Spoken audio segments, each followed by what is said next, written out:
ஆண்டவராகிய இயேசு கிறிஸ்துவின் தூய நாமம் மகிமைப்படுவதாக. மத்தேயு எழுதிய சுவிசேஷம் 13ஆம் அதிகாரத்திலுள்ள வசனங்களை நாம் இப்போது தியானிக்க இருக்கிறோம். இயேசு அன்றைய தினமே வீட்டிலிருந்து புறப்பட்டு போய் கடலோரத்திலே உட்கார்ந்தார். திரளான ஜனங்கள் அவரிடத்தில் கூடி வந்தபடியால் அவர் படவில் ஏறி உட்கார்ந்தார். ஜனங்கள் எல்லோரும் கரையிலே நின்றார்கள். அவர் அநேக விசேஷங்களை உவமைகளாக அவர்களுக்குச் சொன்னார். கேளுங்கள், விதைக்கிறவன் ஒருவன் விதைக்கப் புறப்பட்டான். அவன் விதைக்கையில் சில விதை வழியருகே விழுந்தது.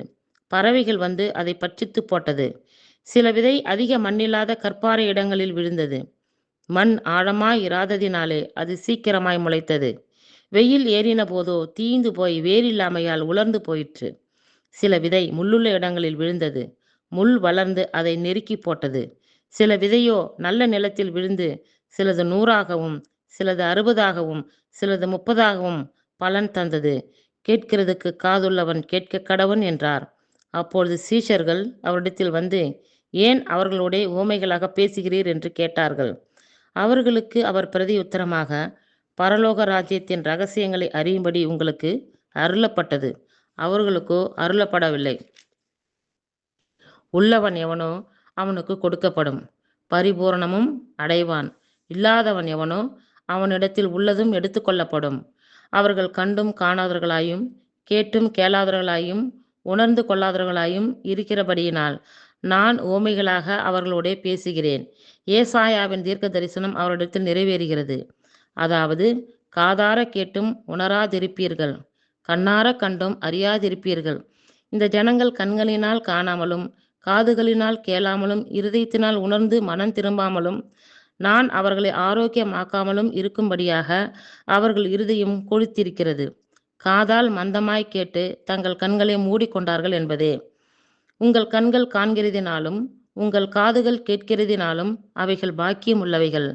அநேக தீர்க்க தரிசிகளும் நீதிமான்களும் நீங்கள் காண்கிறவர்களை காணவும் நீங்கள் கேட்கிறவர்களை கேட்கவும் விரும்பியும் காணாமலும் கேளாமலும் போனார்கள் என்று மெய்யாகவே உங்களுக்கு சொல்லுகிறேன். ஆகையால் விதைக்கிறவனை பற்றிய உவமையை கேளுங்கள்.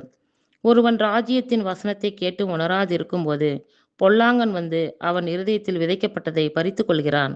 அவனே வழியருகே விதைக்கப்பட்டவன். கற்பாறை இடங்களில் விதைக்கப்பட்டவன் வசனத்தை கேட்டு உடனே சந்தோஷத்தோடு ஏற்றுக்கொள்ளுகிறவன். ஆகிலும் தனக்குள்ளே வேறில்லாதவனாய் கொஞ்ச காலம் மாத்திரம் நிலைத்திருப்பான். வசனத்தின் நிமித்தம் உபத்திரவமும் துன்பமும் உண்டானவுடனே இடறல் அடைவான். முள்ளுள்ள இடங்களில் விதைக்கப்பட்டவன் வசனத்தை கேட்கிறோனாய் இருந்தும் உலக கவலையும் ஐஸ்வர்யத்தின் மயக்கமும் வசனத்தை நெருக்கி போடுகிறதினால் அவனும் பலனற்று போவான். நல்ல நிலத்தில் விதைக்கப்பட்டவனும் வசனத்தை கேட்கிறவனும் உணர்வுறனுமாயிருந்து 100ஆகவும் 60ஆகவும் 30ஆகவும் பலன் தருவான் என்றார். வேறொரு உவமையை அவர்களுக்கு சொன்னார்.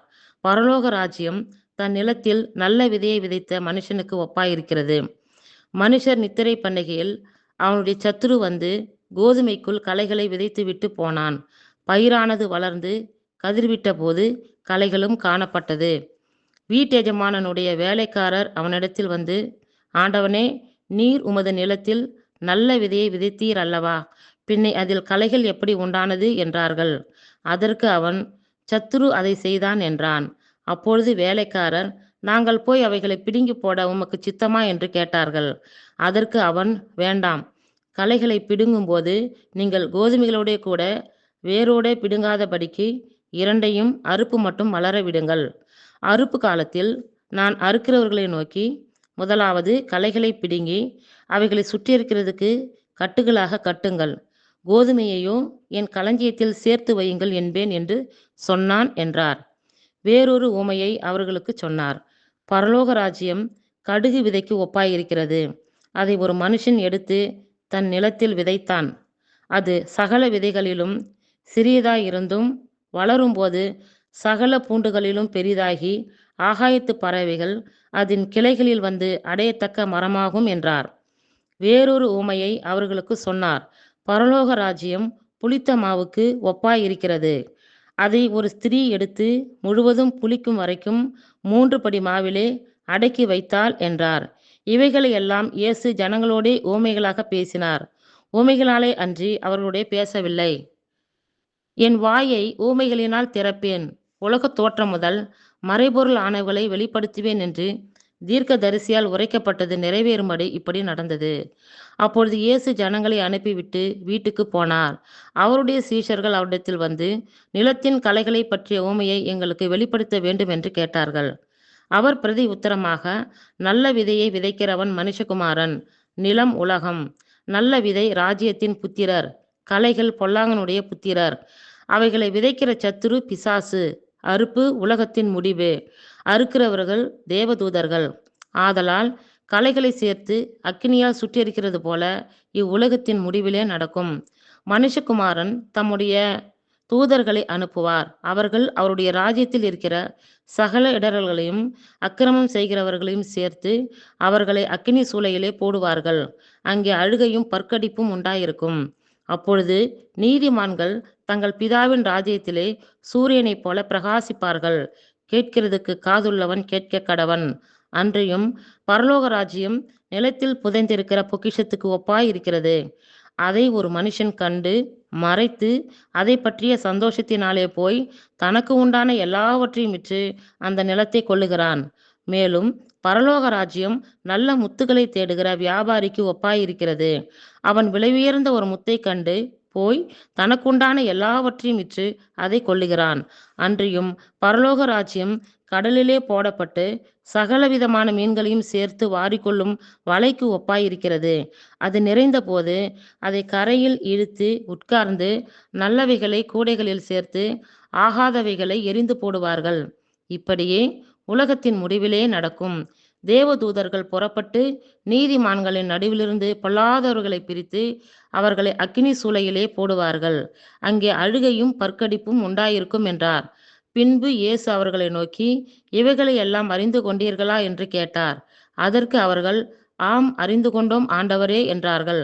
அப்பொழுது அவர் அவர்களை நோக்கி, இப்படி இருக்கிறபடியால் பரலோக ராஜ்யத்துக்கு அடுத்தவைகளில் உபதேசிக்கப்பட்டு தேறின வேதபாரகன் எவனும் தன் பொக்கிஷத்திலிருந்து புதியவைகளையும் பழையவைகளையும் எடுத்து கொடுக்கிற வீட்டெஜமானாகிய மனுஷனுக்கு ஒப்பாய் இருக்கிறான் என்றார். இயேசு இந்த உவமைகளை சொல்லி முடித்த பின்பு அவ்விடம் விட்டு தாம் வளர்ந்த ஊரிலே வந்து அவருடைய ஜெப ஆலயத்திலே அவர்களுக்கு உபதேசம் பண்ணினார். அவர்கள் ஆச்சரியப்பட்டு, இவனுக்கு இந்த ஞானமும் பலத்த செய்கைகளும் எப்படி வந்தது? இவன் தச்சனுடைய குமாரன் அல்லவா? இவன் தாய் மரியாள் என்பவள் அல்லவா? யாக்கோபு, யோசே, சீமோன், யூதா என்பவர்கள் இவனுக்கு சகோதரர் அல்லவா? இவன் சகோதரர் எல்லாரும் நம்மிடத்தில் இருக்கிறார்கள் அல்லவா? இப்படி இருக்க இதெல்லாம் இவனுக்கு எப்படி வந்தது என்று சொல்லி அவரை குறித்து இடரல் அடைந்தார்கள். இயேசு அவர்களை நோக்கி, தீர்க்கதரிசி ஒருவன் தன் ஊரிலும் தன் வீட்டிலுமே என்று வேறெங்கும் கனவீனம் அடையான் என்றார். அவர்களுடைய அவிசுவாசத்தின் நிமித்தம் அவர் அங்கே அநேக அற்புதங்களை செய்யவில்லை. இத்துடன் மத்தேயு எழுதிய சுவிசேஷம் 13ஆம் அதிகாரத்தில் உள்ள வசனங்கள் நிறைவேறிற்று. கர்த்தர் தாமே நம் எல்லோரையும் ஆசீர்வதிப்பாராக. ஆமேன்.